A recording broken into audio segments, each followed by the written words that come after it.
everybody, welcome back. It's Rosie. We're beginning. Chapter 2, The Planting of English America. Hold up. In my last video, I started off by saying Chapter 2, England prepares for colonization. That was wrong. We're gonna ignore it. Chapter 2, The Planting of English America. England plants the Jamestown seedling. Page 28. In 1606, 2 years after peace with Spain, the hand of destiny beckoned toward Virginia. A joint stock company known as the Virginia Company of London received a charter from King James I of England for a settlement in the New World. The main attraction was the promise of gold combined with a strong desire to find a passage through America to the Indies. Like most joint stock companies of the day, the Virginia Company was intended to endure for only a few years, after which its stockholders hoped to liquidate it for a profit. This arrangement put severe pressure on the luckless colonists who were threatened with abandonment in the wilderness if they did not quickly strike it rich on the company's behalf. Few of the investors thought in terms of long-term colonizations. Apparently, no one even faintly suspected that the seeds of a mighty nation were being planted. The Charter of the Virginia Company is a significant document in American history. It guaranteed to the overseas settlers the same rights of Englishmen that they would have enjoyed if they had stayed at home.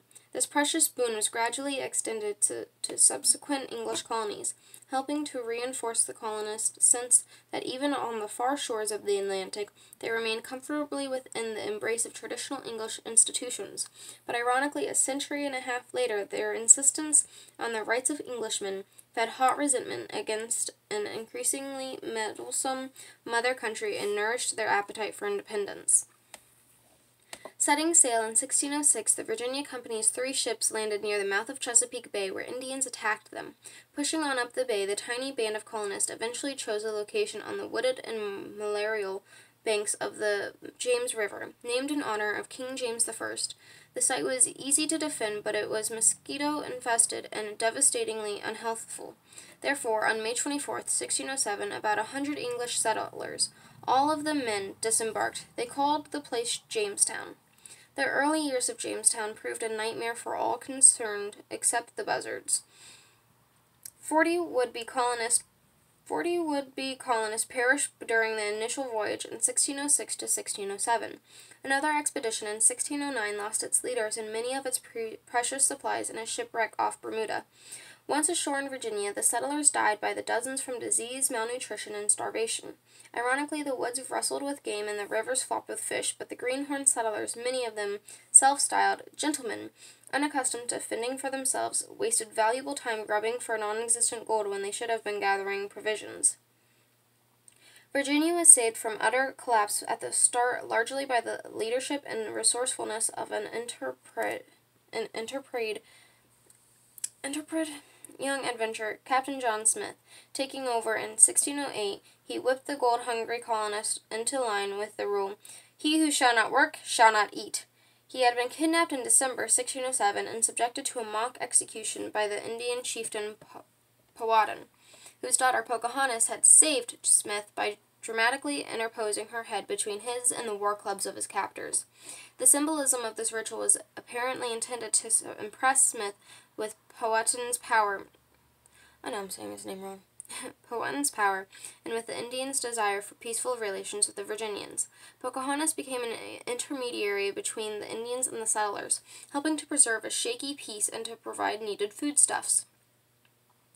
Still, the colonists died in droves, and living skeletons were driven to desperate acts. They were reduced to eating dogs, cats, rats, and mice, and even to digging up corpses for food.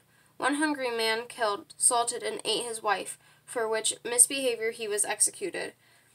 Of the 400 settlers who managed to make it to Virginia by 1609, only 60 survived the starving time, winter of 1609 to 1610. Diseased and despairing, the remaining colonists dragged themselves aboard homeward-bound ships in the spring of 1610, only to be met at the mouth of the James River by a long-awaited relief party headed by a new governor, Lord De La Warr.